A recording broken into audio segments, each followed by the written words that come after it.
There has been a phenomenal increase in the opening of new demat accounts in the year 2020, mainly because of COVID-19, and also the other avenues for investments are not so promising. That is why many new entrants have come into the stock markets. But the problem here is that not many of them know the taxation structure when they sell the equity shares. Hi, I am CA PRITISH BURTON, and in this video, I am going to explain to you everything about taxation of equity shares and also how you can save taxes when you sell equity shares.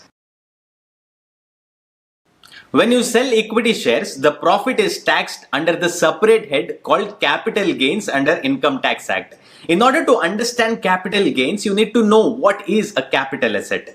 A capital asset is a significant property that an individual owns. That could be a residential house property, a commercial house property, mutual funds, stocks, or bonds. So when you sell, in case if you have any profit, then it is taxed under capital gains in respect of these assets. So in case if you have loss as well, then you can carry forward and set it off. Now, getting into the main point, in case if you sell shares and you have some profit, then it is taxed under the Income Tax Act. So it is taxed under two categories. One is short-term capital gain and the other one is long-term capital gain. In case if you hold these shares and do not sell it within a period of 12 months, then it is categorized under long-term capital gains. And in case if you sell it within a period of 12 months, then it is short-term capital gains.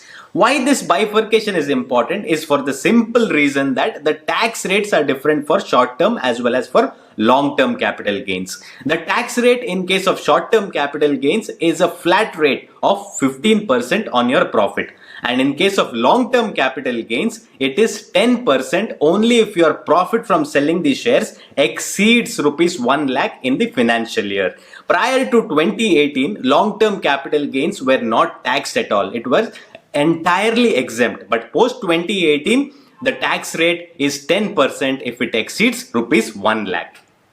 Now, before getting into the main aspect as to how you can save capital gains on sale of equity shares, it is equally important to know how tax treatment is for short-term capital loss and as well as for long-term capital loss in case of sale of equity shares.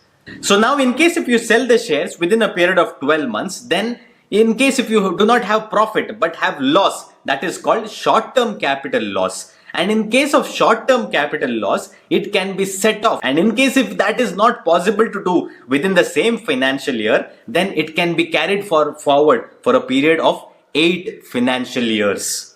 Now, a very important point which not many of them tell you or not many of them know is the importance of filing your income tax returns. Most of them say that my income does not exceed the basic exemption limit of 2.5 lakh rupees. So why should I file a tax return? Here is the catch. In case if you do not file your income tax return, even in case if your income is below 2.5 lakh rupees, then you cannot claim the long-term capital loss or short-term capital loss set off. So this is a very important provision, and more importantly, in order to claim the capital loss to offset it, you need to file it before the due date for income tax filing.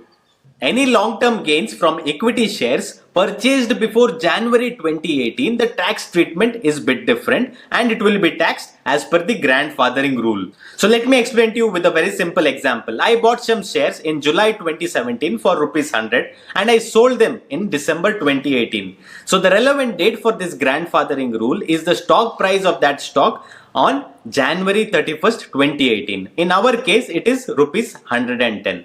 So how much is taxable? 120 minus 100, that is 20 is my capital gain, and the price of that stock is 110 on 31st 2018. So that 110 minus my purchase cost 100, that is 10 rupees is not taxable, whereas 120 minus 110, that is on 31st 2018, only that 10 rupees is taxable as long-term capital gains at the rate of 10% and without indexation. So now moving on to the next important concept, in case if you sell or buy the shares and sell the shares on the same day, then the tax treatment is different and it is taxed or considered as income from speculation. The tax treatment in case of speculative income is different than the long-term and short-term capital gains. So in case of speculative income, you will be taxed as per your existing tax slabs. In case if you fall under the 30% or the 20% tax bracket, then even your speculative income is also taxed as per 20% or 30% tax slab. But in case if you have any speculative loss, then it can be carried forward for next 4 financial years and can be set off only against any gains from speculative business only. The tax treatment in case of equity mutual funds is same as that what we have explained in this video, but in case of debt mutual funds it is different, and I have explained in my previous video all about mutual funds. Now there is a problem for the income tax department in case if you are a regular trader in the equity markets, because it might be considered, or your income might be considered as business income and not at the concessional rate in case of long-term or short-term capital gains. So now, according to the income tax department, there is a circular which has been issued by them which gives complete clarity as far as your taxation treatment is concerned. So the summary of the circular, which I have dropped in the description box below as well, is that your turnover is very high when compared to your investment. For example, if your investment is only 20 lakhs and your turnover is 5 to 6 times, that is above 1 crore, then the income tax department might consider it as a business income. And also the period of investment, if your holding period is say very less and you do not have the intention of holding it or for investment, but your main intention is only trading, then it might be considered as business income. Go through the entire circular which will give you complete clarity. Why this differentiation is important is because of the tax rate, because the business income is taxed as per your existing tax slabs, but whereas long-term and short-term capital gains are taxed at the rate of 15% or 10% respectively.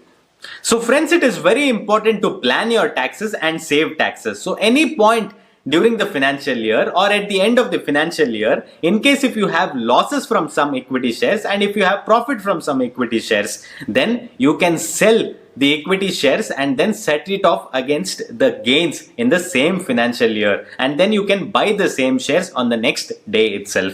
So friends, you might have many doubts in this topic because the nature of this topic itself is that way. So please feel free to comment below and I will reply to everybody dropping the comments. So thank you very much for watching this video. Stay tuned for more interesting videos on taxation, finance and many more interesting topics. Happy investing.